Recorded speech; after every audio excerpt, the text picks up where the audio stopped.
الحمد للہ رب العالمین والصلاة والسلام علی نبیہ الکریم اما بعد فاعوذ باللہ السمیع العلیم من الشیطان الرجیم بسم اللہ الرحمن الرحیم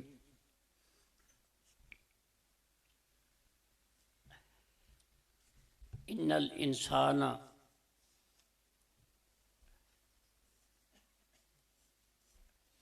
لقد خلقنا الانسان فی احسن تقویم سبحانک لا علم لنا الا ما علمتنا انک انت العلیم الحکیم رب اشرح لی صدری ویسر لی امری واحلل عقدۃ من لسانی یفقہوا قولی ان اللہ وملائکتہ یصلون علی النبی یا ایہا الذین آمنوا صلوا علیہ وسلموا تسلیما اللہم رب صلی وسلم دائما ابدا علی حبیبک خیر الخلق من بعد کلہم۔ اللہ تبارک و تعالیٰ کی حمد و ثنا کے بعد درود پر نور آقا دو جہاں حبیب مصطفیٰ احمد مجتبیٰ محمد رسول اللہ صلی اللہ علیہ وسلم دی ذات مبارکہ تے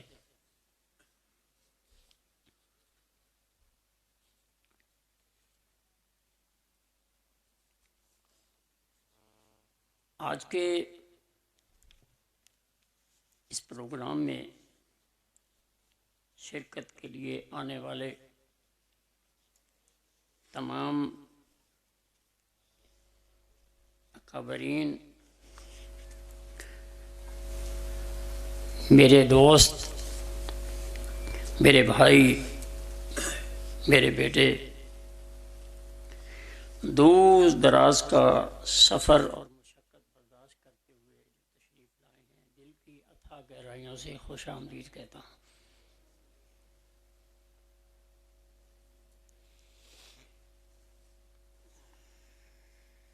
آج کا سبق علم الادویہ پہ، مدارج ادویہ پہ ہے، لیکن چند ضروری باتیں انشاءاللہ میں آپ کی خدمت میں کرتا چلوں گا۔ اگر کوئی رہ جائے تو ضرور یاد کروانا۔ سب سے پہلی بات تو یہ ہے کہ آپ کا اتنی مشقت سے، اتنے درد سے، مصائب سے گزرتے ہوئے یہاں تک پہنچنا میری نظر میں بہت بڑی بات ہے، اور اس کا آپ کو عطا فرمائیں گے۔ یہاں ایک چھوٹی سی حکایت عرض کرنا چاہتا ہوں، اس میں آپ کے لیے حوصلے کے لیے بھی بہت کچھ ہے، اور دوسرے طلباء کے لیے، سیکھنے والوں کے لیے ایک سبق بھی۔ جب بیت اللہ شریف کی دیواریں بننے لگیں تو وہاں ایک مکڑے نے اپنا گھر بنایا ہوا تھا۔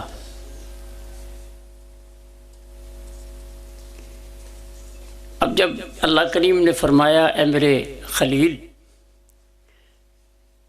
اپنے بیٹے کے ساتھ میرا یہ گھر تعمیر کرو، دیواریں بناؤ، ہونے والی ہے، میں نے تو یہاں گھر بنایا ہوا ہے،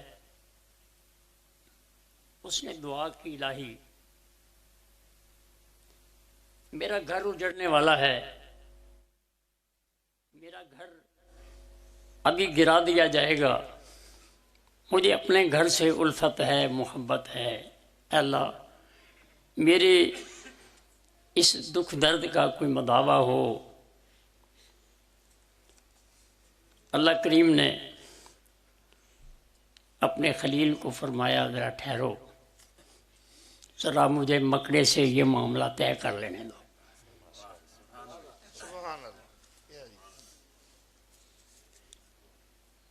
جی کیا چاہتا ہے؟ اس نے کہا اپنے گھر سے محبت کرتا ہوں، میرے سامنے آنکھوں کی اب یہ ٹوٹے گا، میرے دل میں جو درد کی کیفیت ہوگی وہ صرف میں ہی جانتا ہوں۔ اللہ نے فرمایا مکڑے آ میرے ساتھ سودا کر لے۔ اللہ جی مالک بھی تو ہے، خالق بھی تو ہے، ہر چیز تیری ہے، میرا مال و جان بھی تیرا ہے، تو ہی اس کا مالک ہے، میرے پاس کیا ہے جس کا میں سودا کروں؟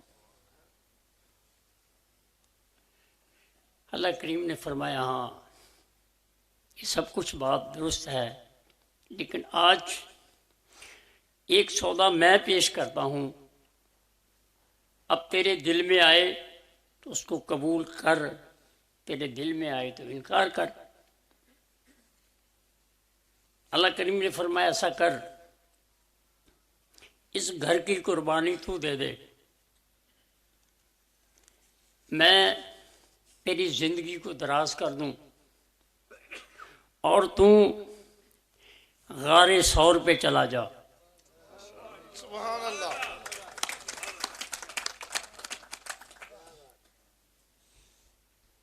اپنے گھر کو لٹا دے، قربانی دے دے، فدا کر دے اور غار ثور پہ چلا جا۔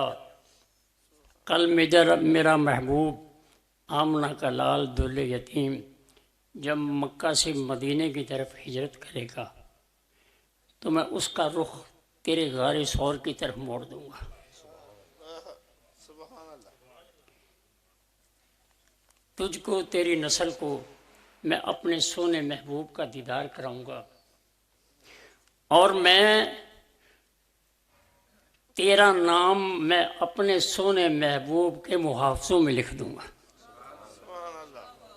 کیا بات، کیا بات۔ اس مکڑے نے اپنا گھر خود ہی گرا دیا،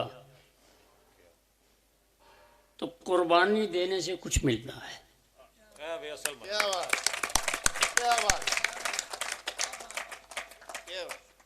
اللہ کے ہاں کسی کی بھی قربانی کو ضائع انشاءاللہ آپ جس مقصد کے لیے جتنے مصائب سے دکھ سے آئے ہیں اس کا اجر آپ کو اللہ ضرور عطا فرمائیں گے۔ عزیزان محترم، طب کی یہ محفل ہے، طب کی باتیں سننے کے لیے تمام لوگ اکٹھے ہوتے ہیں، ہمیں ان باتوں کو زیادہ رغبت سے کرنی چاہیے۔ آج میں اسباب ممرضہ پہ تھوڑی سی بات کر کے، کیونکہ وقت مجھے پتہ ہے، کچھ ہاتھ بھی بٹایا گیا ہے، کچھ میرا حق بھی کھایا گیا ہے۔ صحیح گل، تبصرہ صحیح ہے، تبصرہ صحیح۔ چلیں میں یہ دباؤ آپ پہ ڈال دوں گا۔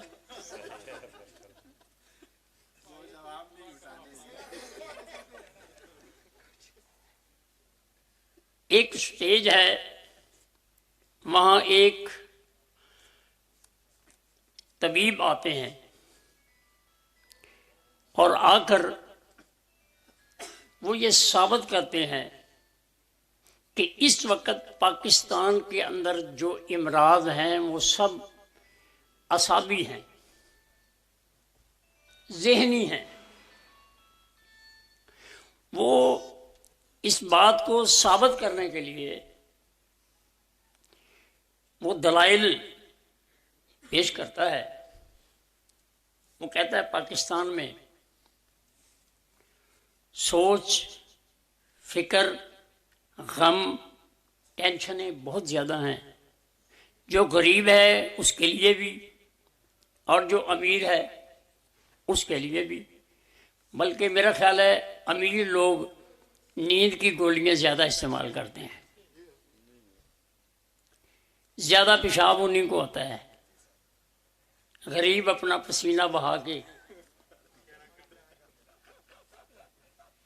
یہ بھی طب کی باتیں ہیں بھائی۔ تو وہ دلائل دیتا ہے کہ ایک کارخانے دار ہے وہ بھی پریشان ہے، ایک غریب ہے وہ بھی پریشان ہے، جوان اولاد ہے اس کی بھی پریشانی ہے، آمدن کم ہے، اخراجات زیادہ ہیں۔ وہ پوری طرح اس بات کو سامعین سے منواتا ہے کہ اعصابی امراض زیادہ ہیں، داد وصول کرتا ہے۔ اس کے بعد دوسرے ایک طبیب آتے ہیں، وہ آ کر کہتے ہیں کہ ان کی بات اپنی جگہ درست،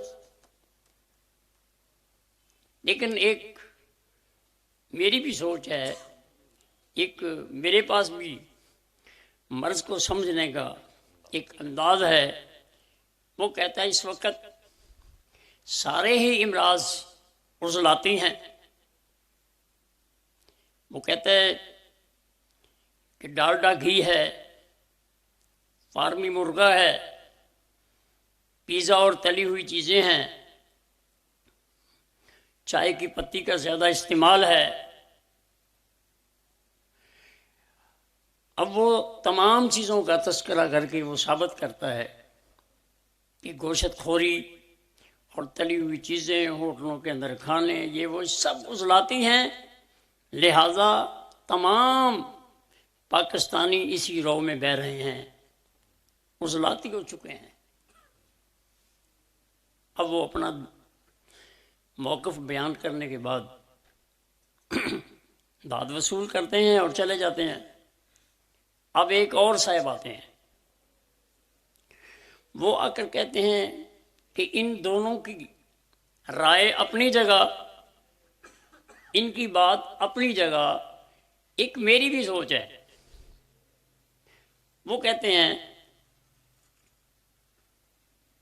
کہ میرے نزدیک اس وقت تمام پاکستانی لوگ حوثی تحریک میں مبتلا ہیں۔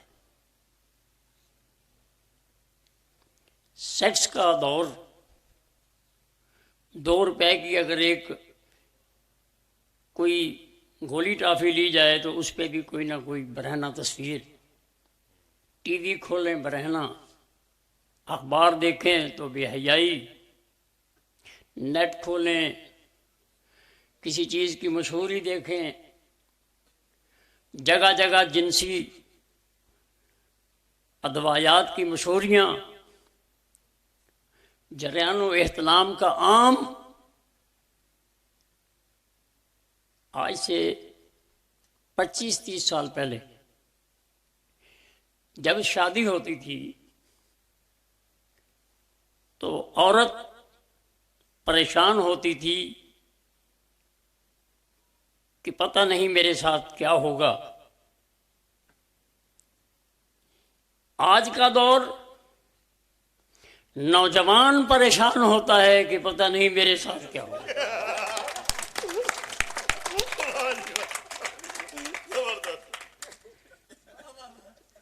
وہ ایک ہفتے تک حکیم کے دروازے پہ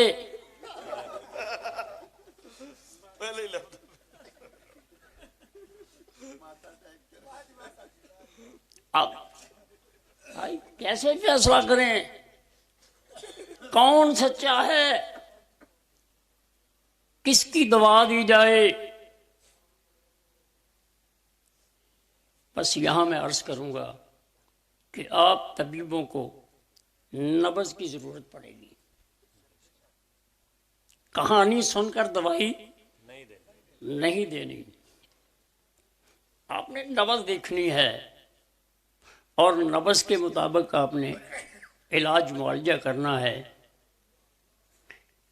بس نبض آپ کی ایسی رہنمائی کرے گی کہ آپ اس کے دکھ درد کا مداوا بن جائیں گے۔ عزیزان محترم، طب آج بھی اسی طرح فعال ہے جیسے آج سے 100 سال 50 سال پہلے تھی، اور بادشاہوں کے مشیر طبیب ہوا کرتے تھے، وہ اسباب ممرضہ کو سمجھایا کرتے تھے۔ آج ہسپتال بڑے سے بڑا، نیا سے نیا، لیکن اسباب ممرضہ کی طرف بالکل توجہ نہیں ہے۔ اللہ کرے کوئی درد مند پیدا ہو جائے، کوئی اہل بصیرت پیدا ہو جائے، وہ اس قوم کو اس بھنور سے نکال دے۔ تو اسباب ممرضہ آپ نے جاننا ہے، اور پھر آپ نے اسباب ممرضہ کو سمجھتے ہوئے نبض پہ اس کا فیصلہ کرنا ہے، آپ کو کبھی ناکامی نہیں ہوگی۔ عزیزان محترم، اسباب ممرضہ جو کتابوں میں لکھے ہوئے ہیں، پہلے میں اس کی طرف آتا ہوں۔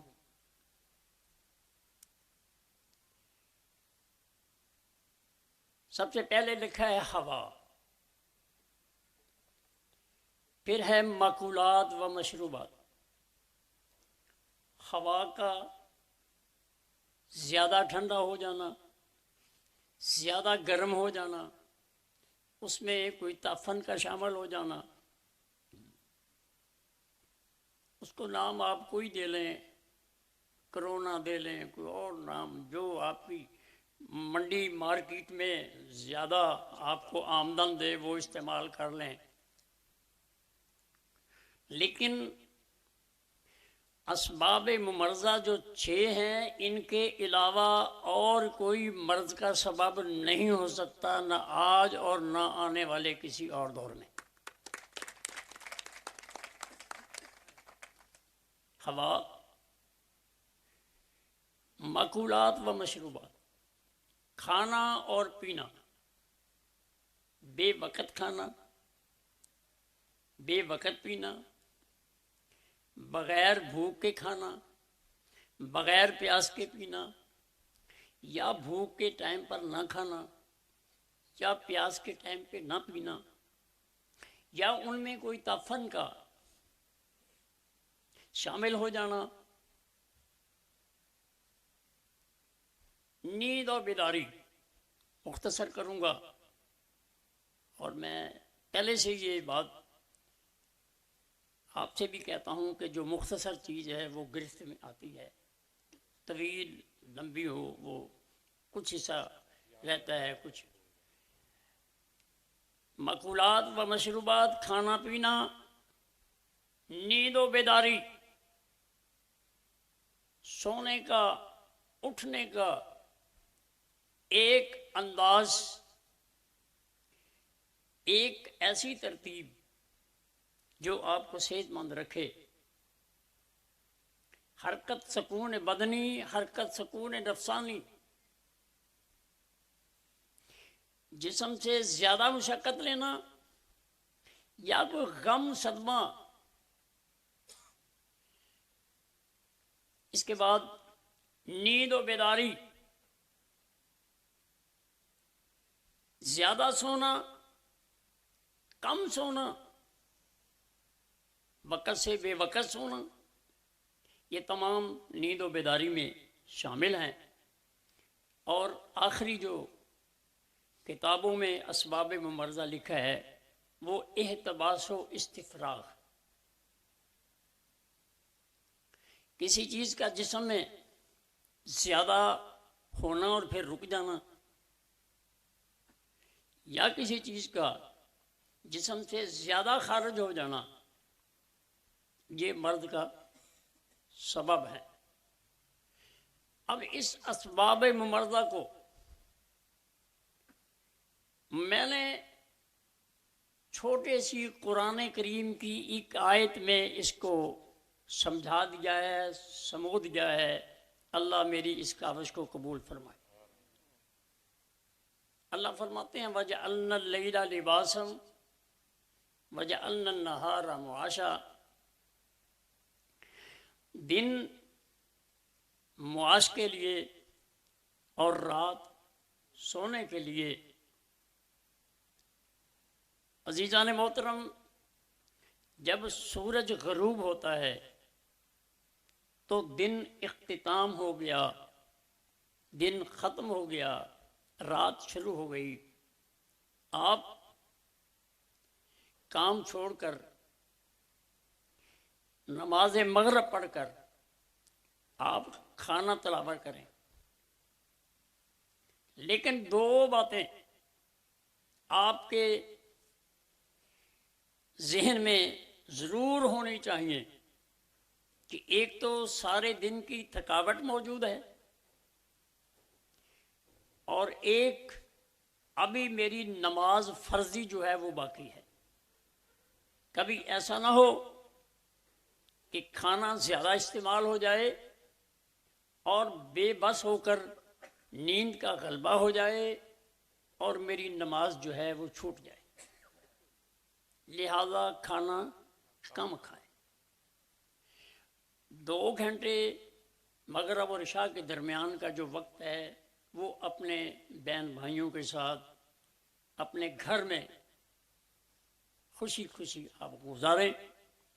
اس کے بعد آپ نماز عشاء کے لیے چلے جائیں، مسجد میں نماز ادا کر کے واپس آئیں۔ طبی لحاظ سے آپ کا کھانا تقریباً ہضم ہونے کے قریب آ گیا۔ اب آپ سو گئے، جب صبح اللہ اکبر کی آواز کان میں آئی تو صبح ہو گئی۔ صبح اٹھ کر نماز فجر کے لیے آپ نے جانا ہے، اور نماز فجر کو جانا اور آنا اور کچھ دیر مسجد میں بیٹھنا، اس کے بعد پھر گھر آنا اور پھر کھانا کھا کے معاش کی طرف چل دینا، اور ساتھ کوئی ڈبہ وغیرہ روٹی کا نہ اٹھانا، جہاں کہیں کوئی پھل میسر آئے دوپہر کو ہلکا پھلکا وہ کچھ کھا لیا جائے۔ اب نچوڑ کیا ہے، خلاصہ کیا ہے، کہنا کیا چاہتا ہوں؟ سونا اور جاگنا دماغ و اعصاب کے تحت ہے، کھانا اور پینا قلب و عضلات کے تحت ہے، اور احتباس و استفراغ جگر کی غدد کے تحت ہے۔ اگر آپ نے سونا اور جاگنا صحیح کر لیا اس آیت مبارکہ کے مصداق میں، آپ نے کھانا اور پینے کا انداز اس انداز سے بنا لیا جیسا کہ یہ بیان ہو رہا ہے، تو ان دو کاموں کے کرنے سے آپ کا احتباس و استفراغ یعنی بول و براز خود بخود ٹھیک ہو جائیں گے، آپ کو دوائی لینے کی ضرورت۔ اور تمام امراض، بلڈ پریشر ہیں، گردوں کے امراض ہیں، اسی طرح آج ہسپتالوں کے اندر ایک ایک وارڈ میں سینکڑوں مریض، اور پھر بھی جگہ نہیں ہے، مریض بہت زیادہ ہیں۔ یہ تمام کی تمام بیماریاں اس لیے ہیں کہ آپ نے طب کے اس اصول کو قرآن پاک کی اس آیت مبارکہ کے مطابق آپ نے اپنی زندگی گزارنی چھوڑ دی ہے۔ آج بھی آ جائیے اور تمام امراض اللہ کے فضل و کرم سے ٹھیک ہو جائیں گے، آپ صحت مند زندگی گزاریں گے۔ تو اسباب ممرضہ پہ مختصر سی بات آپ کے سامنے رکھ دی گئی ہے. اب اسباب ممرضہ کے بعد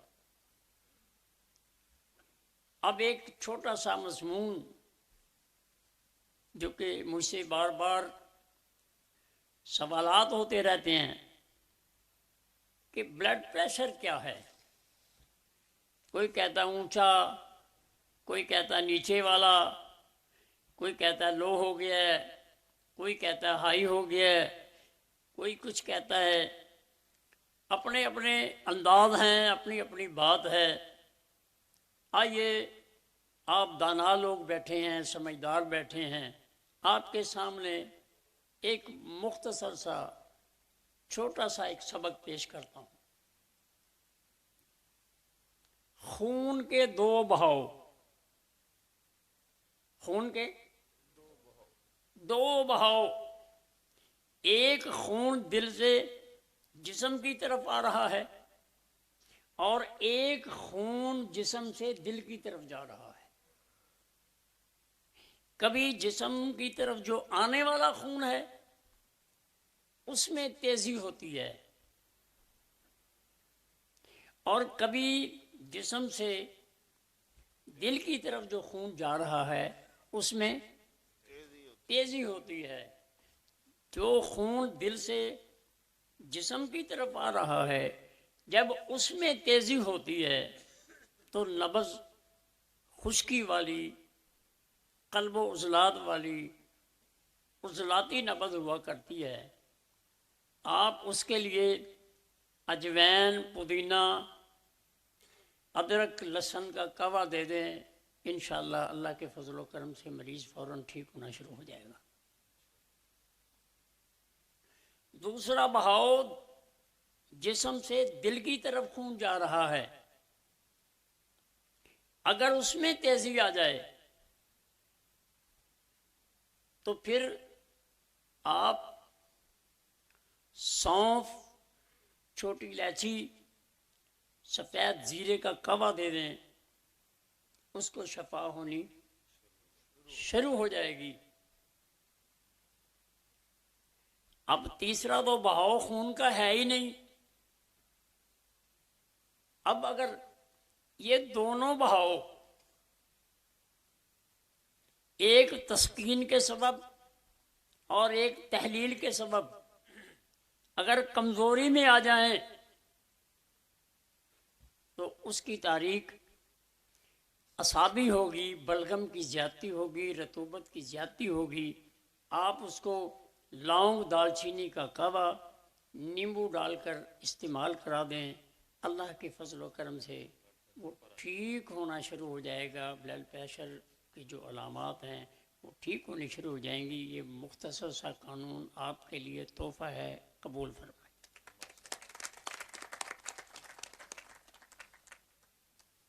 مانگتے پھرتے ہیں اغیار سے مٹی کے چراغ، اپنے خورشید پہ پھیلا دیے سائے ہم نے.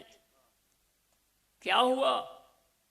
اگر آپ لوگوں نے پینٹیں، شرٹیں، ٹائیں نہیں لگائی تو کیا ہوا؟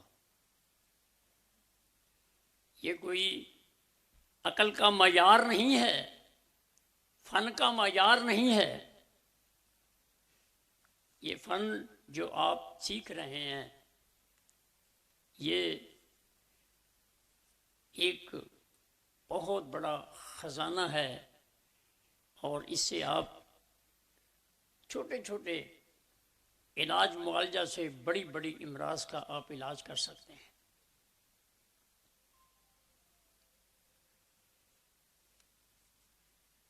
اب اگلا سبق، یہ بات سمجھ آ گئی ہے بھائی سب کو؟ بلڈ پریشر بہت آسانی نہ سمجھا، بہت آسان. اب ہم اپنے سبق کی طرف آتے ہیں جو ہے علم الادویہ، مدارج مرض. اب اس میں علم الادویہ بھی اور اس میں مدارج مرض بھی. ہمارے پاس 6 دوائیں ہیں. ایک ایک محرک، ایک شدید، ایک ملین، ایک مسل، ایک اکثیر اور ایک مقوی. یہ نام طب مفرد اعضاء میں لیے جاتے ہیں. اگر کوئی ان الفاظ کے علاوہ اگر کوئی استعمال کرنا چاہے تو طب یونانی کے درجہ اول، درجہ دوم، درجہ سوم، درجہ چہارم، پنجم اور 6، یہ تمام نام انہی دوائیوں کے اندر یہ چھپے ہوئے ہیں. آپ اس طرح سمجھ لیں. ہر محرک اور شدید دوائی رنگ سے رنگ کو تبدیل کرتی ہے.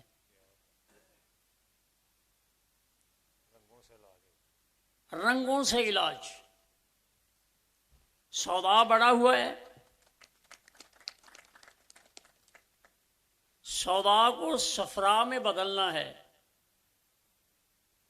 تو آپ نے محرک اور شدید درجہ اول، درجہ دوم کی کوئی دوائی جو ہے وہ دے دینی ہے. اس سے رنگ تبدیل ہو جائے گا. اگلا درجہ ملین اور مسل، حبس اور قبض، سوزش تک. اب آپ نے 2 نام محرک، لذت اور حبس، 2 دوائیں، آگے قبض اور سوزش، اس کے لیے 2 دوائیں، ملین اور مسہل. ان 2 دوائیوں میں آپ یہ بات سمجھ لیں کہ ان میں نمکیات ہیں.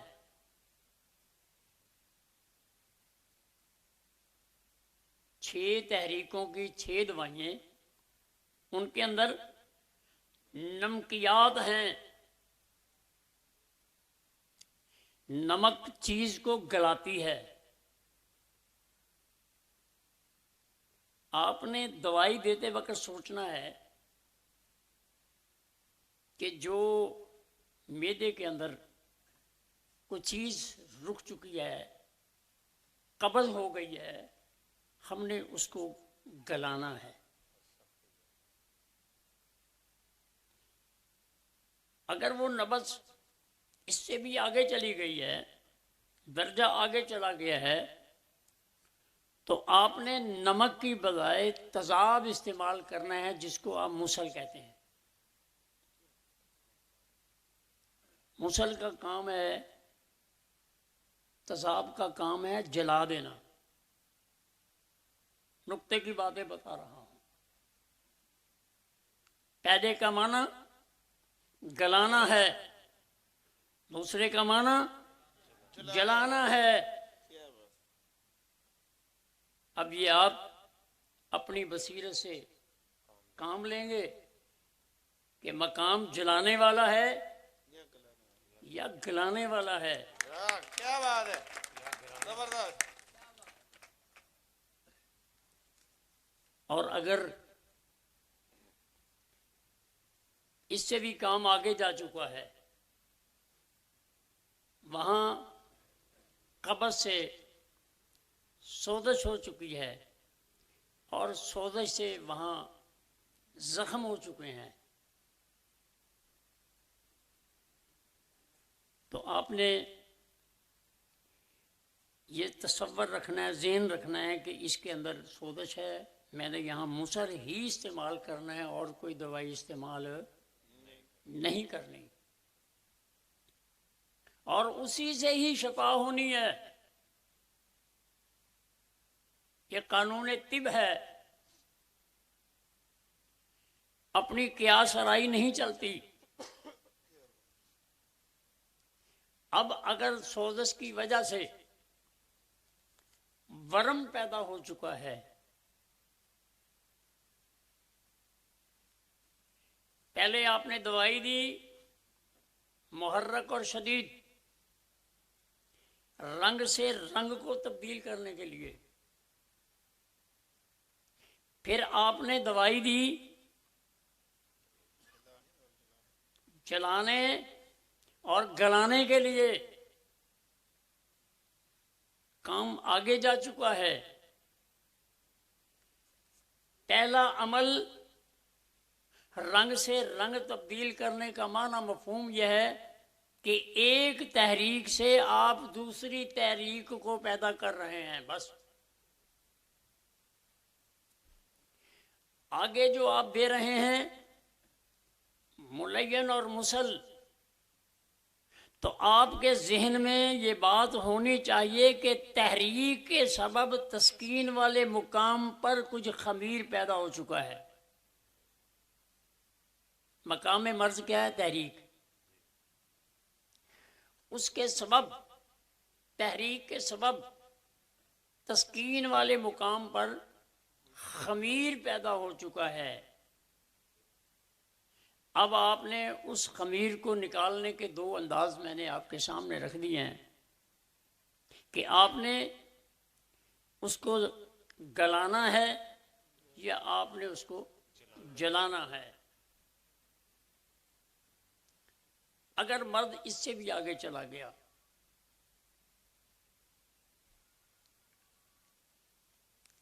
اب ہے ورم اور زوف۔ ورم کا معنی مفہوم یہ ہے کہ جب کوئی آدمی زمین پہ کہیں گرتا ہے، اس کو رگڑ لگتی ہے، کچھ دیر کے بعد، یعنی وہ رگڑ لگنا سوزش ہے، اور آہستہ آہستہ اس کا پھول جانا، وہاں وہ ورم آنا، یہ ورم ہے۔ تو جب تک سوزش نہیں ہوگی ورم نہیں ہوگا۔ سوزش کا ہونا ضروری ہے ورم کے لیے، اور سوزش کے لیے قبض کا ہونا ضروری ہے۔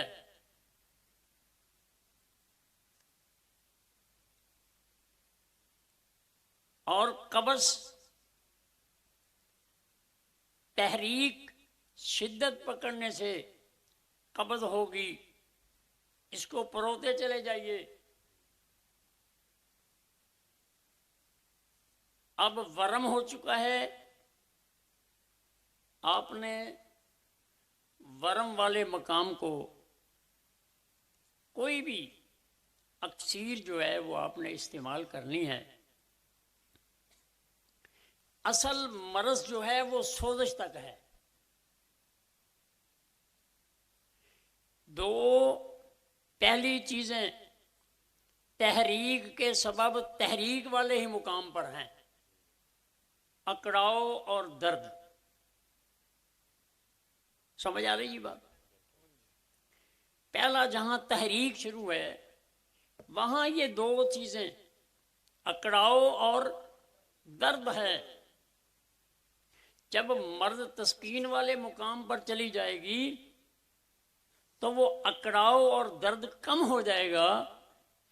تسکین والے مقام پر جو خمیر جمع ہو چکا ہے اس کی علامات جو ہے وہ سامنے آنی شروع ہو جائیں گی، یعنی اس عضو کا پھولنا، اور جب اس کا بروقت علاج نہ کیا جائے تو اس کا رسنا۔ جیسے کچھ لوگوں کے، اللہ سب کو محفوظ رکھے، پیروں میں زخم ہوتے ہیں، زخم تو ہوتا ہے لیکن اسے درد نہیں ہوتا، پھر ڈاکٹر اس پیر کو کاٹ دیتے ہیں، اس عضو کو کاٹ دیتے ہیں، تو یہاں زہر ہے، وہ اس کو جلا رہا ہے۔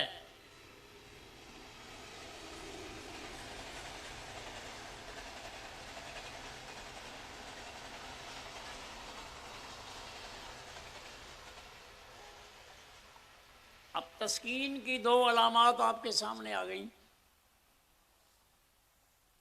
ایک ابتدا ہے اور اس کی انتہا ہے۔ ملین اور مسل یہ تسکین والے مقام کو صاف کرنے کے لیے آپ نے استعمال کرنی ہے۔ اب یہاں محرک شدید سے کام نہیں چلے گا، بیزاری ہوگی، تنگی ہوگی، تکلیف ہوگی، علاج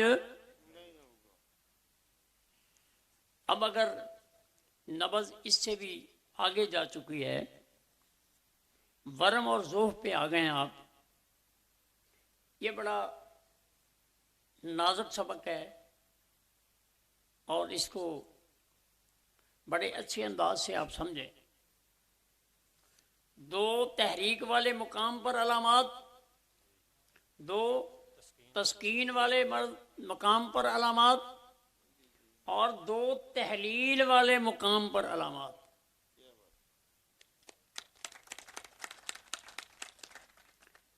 تحریک وہی ہے، سبب وہی ہے، لذت ہے، حبس ہے، قبض ہے، سوزش ہے، ورم ہے، ذوف ہے، وہ وہی ہے، لیکن مرض کا مقام بدل رہا ہے، تکلیف کا مقام بدل رہا ہے۔ تحلیل کیوں آتی ہے؟ تسکین کا تو آپ نے سمجھ لیا نا جی کہ وہاں خمیر پیدا ہوا۔ تحلیل کیوں آتی ہے؟ تحلیل اس لیے آتی ہے کہ جو پردہ تسکین والا جہاں خمیر جمع ہو چکا ہے، وہ آگے والے عضو کی طرف غذا نہیں بھیج رہا، اس کے پاس وہ غذا ہے ہی نہیں، اس کے پاس تو تفن اور خمیر ہے، وہ تو خود گل رہا ہے، جل رہا ہے۔ یہ آخری مقام ہے، اور اگر تحلیل والے مقام کو اگر غذا نہ ملی تو پھر وہ ضعف کے سبب، کمزوری کے سبب وہ گر پڑے گا، جس کو عام لفظوں میں ہم فالج کہہ دیں گے۔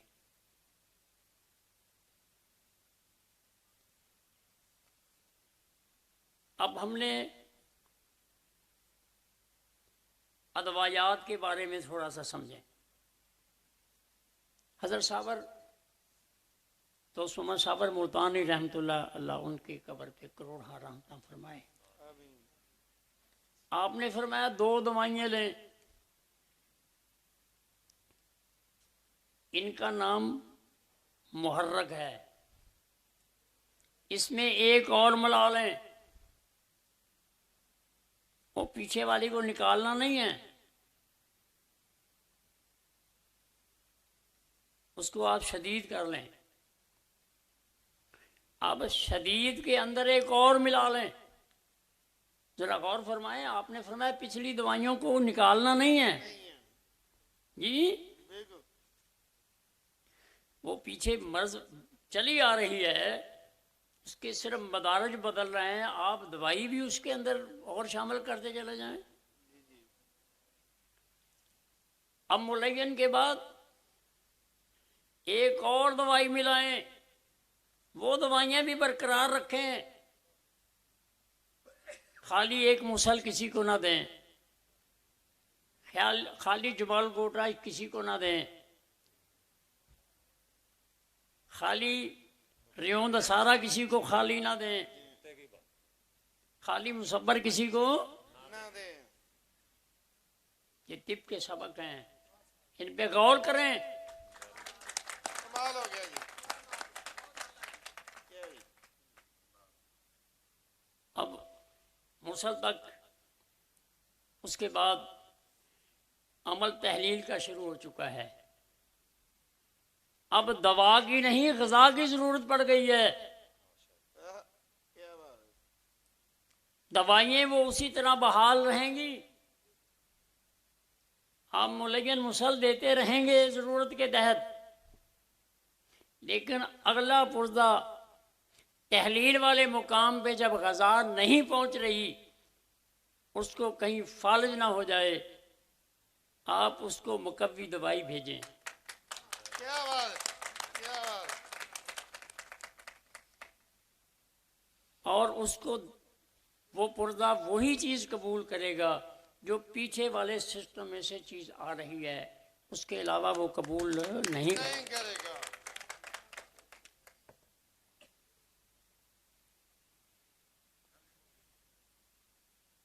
اللہ کریم نے ہمیں جس طب سے وابستہ کیا ہے،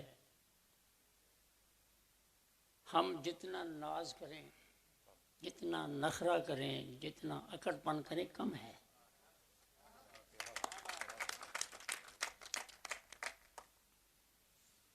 میں کسی کے معاملے میں ٹانگ نہیں پھنساتا، لیکن میں اپنی طب کے بارے میں الاعلان کہتا ہوں کہ اس میں نہ کہیں کوئی خامی ہے، نہ اس میں کوئی بے ربطگی ہے، نہ اس میں کوئی چیز درمیان میں ٹوٹنے والی ہے۔ یہ ایک ضابطہ اور قانون کا نام ہے طب یونانی یا قانون صبر۔ اللہ پاک ہمیں اس طب سے وابستہ کرے اور ہمیں اس طب کو سمجھنے کی اللہ توفیق عطا فرمائے۔ ٹائم کافی ہو چکا ہے، میں اور بھی چاہتا تھا، لیکن ابھی میں نے سوالوں کے لیے ٹائم دینا ہے۔ اب میں چاہتا ہوں کیونکہ جمعے کا دن ہوتا ہے تو یہ بات سامنے ہوتی ہے، اب سوالوں کے لیے آپ کے لیے ٹائم ہے۔ اگر کوئی میری بات رہ گئی ہے تو وہ مجھے یاد کرا دیں، پھر میں انشاءاللہ دوہرا دیتا ہوں۔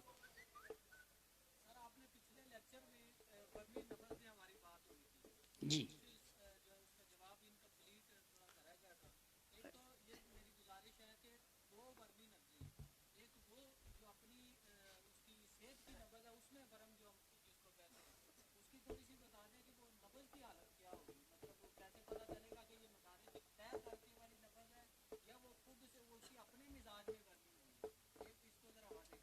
جزاک اللہ جی، بہت اچھا سوال ہے طلباء۔ پہلے ایک سوال مکمل کر لیں، پھر اس کے بعد اکٹھے نہیں۔ ہم عموماً یہ نبض لکھتے ہیں کہ یہ عضلاتی غدی ورمی ہے۔ اس کا معنی مفہوم یہ ہے کہ اس شخص نے کبھی عضلاتی چیزیں کھائی ہیں اور کبھی غدی کھائی ہیں۔ وہ عضلاتی اور غدی چیزیں کھاتا رہا ہے تو دونوں ہی جگہ پہ کچھ تحریک کی علامات ہیں۔ علاج معالجے کی صورت میں یہ نہیں ہے کہ ایک تحریک ٹوٹے گی دوسری پیدا ہوگی، لیکن یہ ایک ترتیب ایسی اس نے بنا لی ہے کہ وہ عضلاتی بھی کھا رہا ہے اور کوئی غدی بھی کھا رہا ہے کبھی، لیکن وہ اعصابی نہیں کھا رہا۔ اب وہ مرض کا سبب بن گئی، آپ اس کو اعصابیت دیں گے، رطوبت دیں گے، اس کا جو توازن ہے وہ برابر ہو جائے گا۔ سمجھ آئی جی؟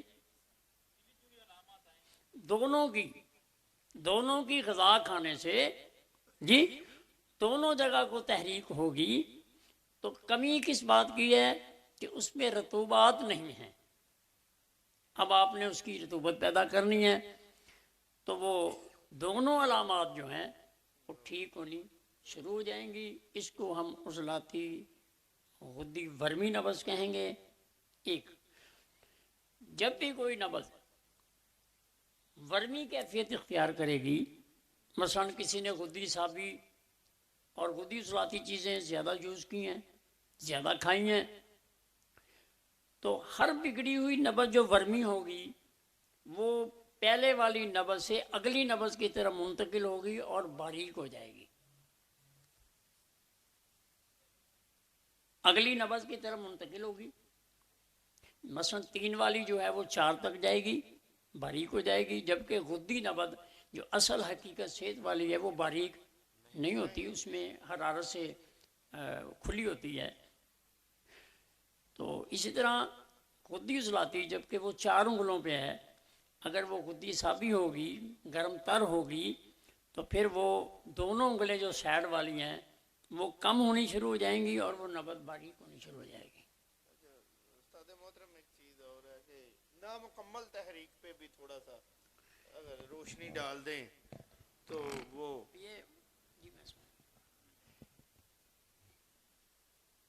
دیکھیں نامکمل، یہاں ایک سوال پیدا ہوتا ہے کہ وہ کون سی نامکمل ہے جس کو مکمل کیا جائے، یہ بتا دیں۔ سر آپ اکثر یعنی کہ عضلاتی یا گدی یا جو بھی ہے کوئی ایک تحریک جو نامکمل ہوتی ہے۔ اچھا یہ اب سوال ایسا حل ہو جائے گا انشاءاللہ، پہلے نہیں ہونا تھا۔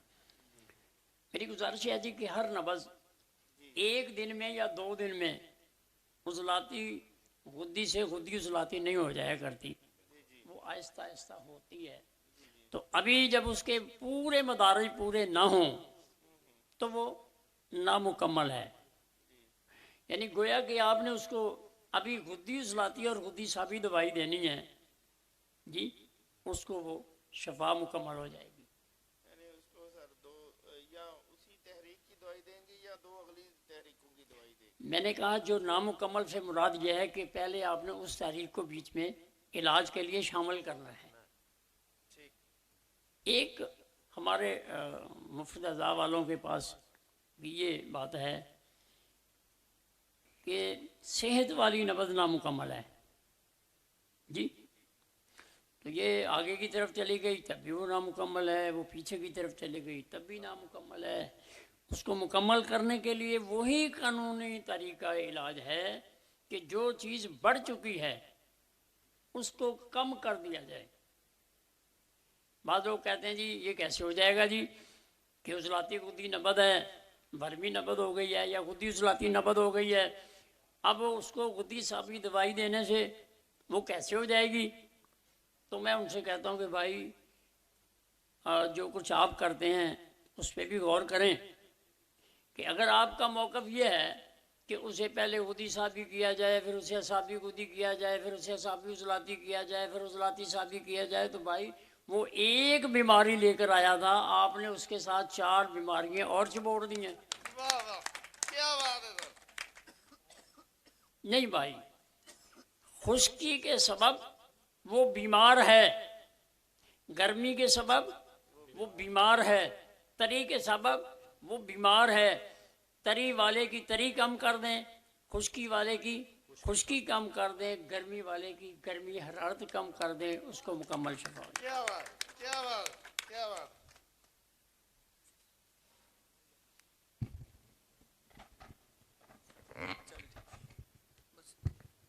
اچھا سر، میرا دوسرا سوال ہے، ہماری ابھی ادویہ میں مقوی دوائی کا جو ہے نا وہ ذکر بھی آیا ہے، تو ہم جو نسخہ جات جو ہمارے مقوی ادویات کے جو ہمارے پاس میسر آتے ہیں ایک طرف ہیں، ایک طرف آپ نے جو ہے وہ لکھا ہے مغزیات لکھے ہیں مقوی کے طور پہ۔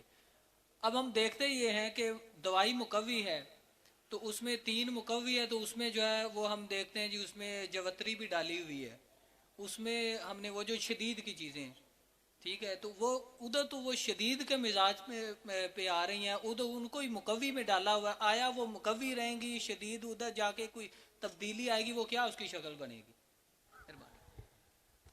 دیکھیں جی یہ سوال جو ہے نا کہ آپ لوگوں کو میرا خیال ہے سکھانے کے لیے کیا گیا ہے، انہیں آتا ہے، چونکہ میں نے کتاب میں لکھا ہوا ہے اور وہ بہت پڑھتے ہیں مجھے پتہ ہے کہ مقویات صرف مغزیات ہیں،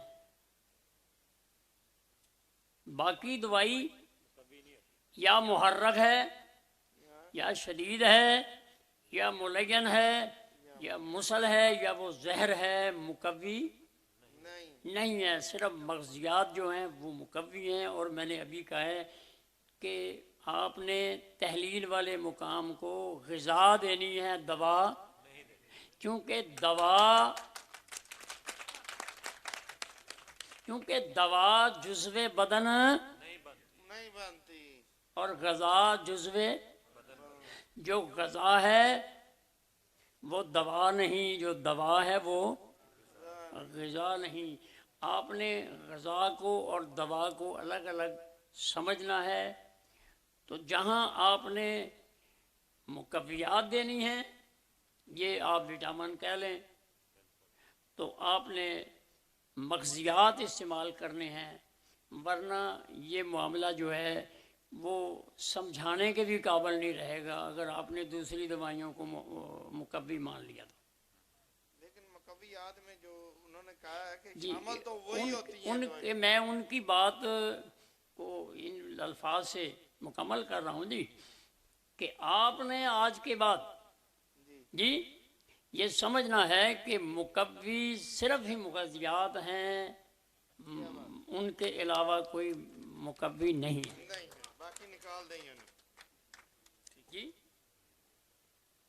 اور یہ نہیں کہ صرف میں ہی کہہ رہا ہوں، لبو 5 ہے، 4 ہے، 6 ہے، اس میں مغزیات ہیں، 3 میں آپ کے پاس پستہ ہے، آپ کے ساتھ انجیر ہے، منقع ہے، 4 کے اندر آپ کے پاس بادام ہے، اخروٹ ہے، چلغوزہ ہے۔ آپ اسی طرح ہر نبض کے اندر کچھ نہ کچھ آپ کو ضرور ملے گا، اور یہی مغزیات جو ہیں وہ مقوی ہیں، یہ تحلیل والی شکل میں آپ نے استعمال کرانی ہے، لیکن ان دوائیوں کو بھی نہیں بھولنا۔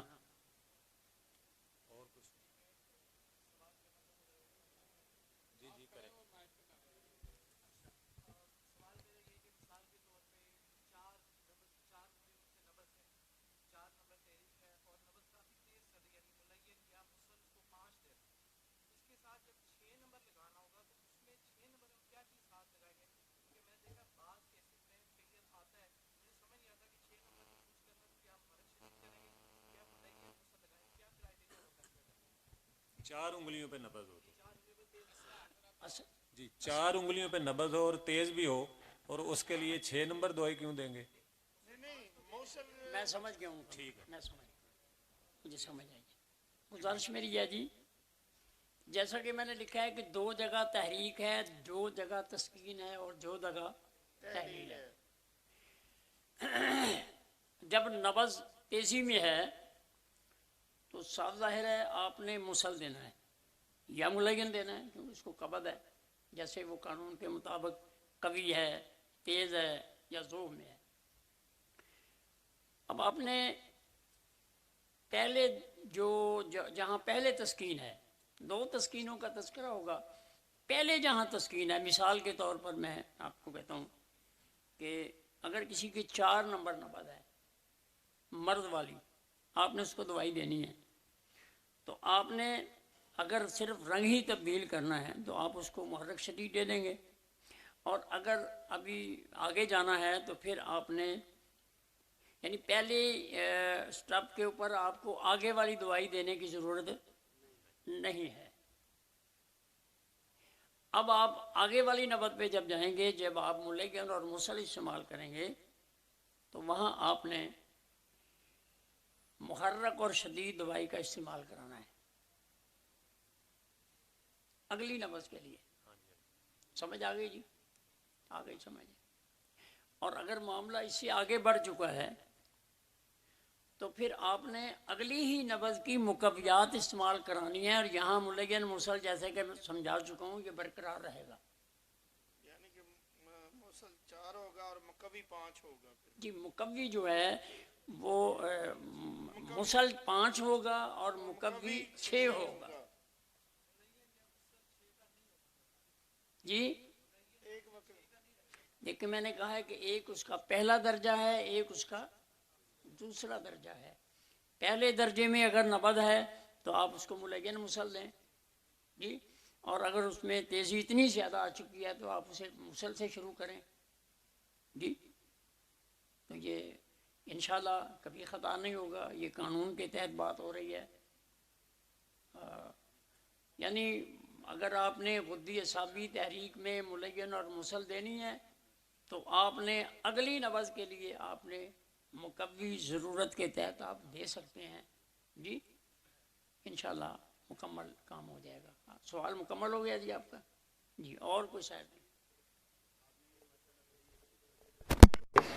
خون کے 2 بہاؤ ہیں، جی ایک دل سے جسم کی طرف، ہاں جی، اور اگر اس میں تیزی آئے تو یہ عضلاتی ہے، ہاں جی تو اس کا علاج آپ نے فرمایا ہے اجوائن اور پودینہ. جی. اسی طرح دوسرا جسم سے دل کی طرف ہے خون کا بہاؤ، تو اگر اس میں تیزی آئے تو یہ گدی، اور اس کا سونف اور چھوٹی الائچی زیرہ. سفید زیرے کا کعبہ ہوگا. تیسرا بہاؤ ذرا شفقت فرما دیجیے، رپیٹ. خون کے بہاؤ صرف دو ہی ہیں، تیسرا بہاؤ ہے ہی نہیں، نہ کہیں آ رہا ہے نہ کہیں جا رہا ہے. اس میں آپ یہ دونوں ہی اگر کمزور پڑ جائیں،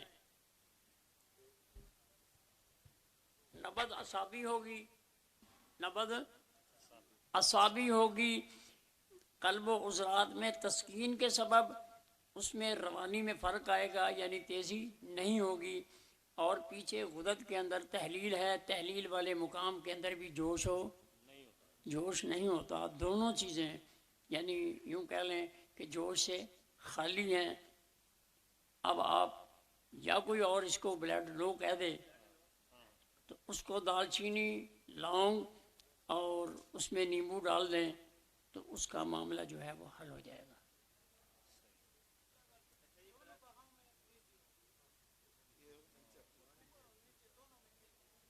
ایک ہوگی، دو نہیں ہوں گی اکٹھی. وہ آپ سسٹولک ڈائسٹولک کہہ رہے ہیں، وہ عضلات میں بھی بڑھ سکتا ہے، گدد میں بھی بڑھ سکتا ہے. آپ اسے یہ نہ سمجھے کہ سسٹولک پریشر عضلاتی ہے اور ڈائسٹولک پریشر گدی ہے. ٹھیک ہے.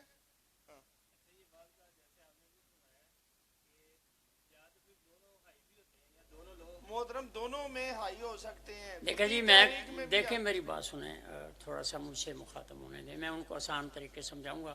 میں یہ کہوں کہ گرمی بھی بہت زیادہ پڑ رہی ہے اور سردی بھی بہت زیادہ پڑ رہی ہے، آپ کہیں گے پہلے اپنی دوائی کھا لیں. زبردست. جی بھائی، فطرت کو سمجھیں، قانون کو سمجھیں، آپ کے سامنے یہ مناظر ہیں. جی اب میں کہوں کہ یہ زمین گیلی بھی ہے اور خشک بھی ہے تو میرا خیال 1 منٹ سے پہلے مجھے نیچے اترنا پڑے گا. ہاں نہیں جو سمجھا سکوں گا، بات بے ربط ہو جائے گی. تو ربط میں بات کریں، یہی قانون ہے، یہی طب ہے، اس کو قانون سمجھیں. کیا ٹائم ہوا ہے؟ محترمہ دیکھیں، جو بلڈ پریشر ہے استاد صاحب، آپ او پراؤنا بھکھا رہندا جڑا دو گھراں دا سانجا، ایکو ہی پاسا رکھ لے ہیرے، یا کھیڑے یا رانجا. استاد محترم مجھے اجازت دیں تو میں دیکھیں. تو بھائی آپ طبیب بنیں، آپ کے لیے یہ فرض عین نہیں ہے کہ آپ ان کے سارے نظام کو سمجھیں. آپ کے پاس سب کچھ موجود ہے، آپ اپنے طب سے استفادہ لیں. دیکھیں، ایک ان پٹ ہوتی ہے، ایک آؤٹ پٹ ہوتی ہے. سسٹولک پریشر یعنی کہ جب دل سکڑتا ہے تو وہ اوپر والا بتا رہا ہوتا ہے، جب دل پھیلتا ہے یعنی کہ لے رہا ہوتا ہے، ان پٹ آ رہی ہوتی ہے، وہ نیچے والا بتا رہا ہوتا ہے، ڈائسٹولک پریشر ہوتا ہے. یہ دونوں تحریکوں میں استاد محترم نے بتا دیا کہ یہ ہو سکتا ہے. گدی تحریک میں بھی سسٹولک اور ڈائسٹولک پریشر بڑھ سکتا ہے، عضلاتی تحریک میں بھی سسٹولک اور ڈائسٹولک پریشر بڑھ سکتا ہے. دیکھنا یہ ہے کہ نبض کون سی ہے، کس مزاج میں یہ دونوں بڑھ رہے ہیں. ٹھیک ہے. اس سے یہ مراد نہیں ہے جو استاد محترم نے بتایا کہ ایک گدی ہے اور ایک عضلاتی ہے. ٹھیک ہے. یہ دونوں تحریکوں میں بڑھ سکتا ہے. ٹائم کافی ہو چکا ہے، میں نے پہلے ہی کہہ دیا تھا کہ آج مجھے ٹائم کم دیا گیا ہے، پھر بھی میں ان کا شکر گزار ہوں. انہوں نے ایک آدھا ہی سوال کا ٹائم ہے، کر لیں بس.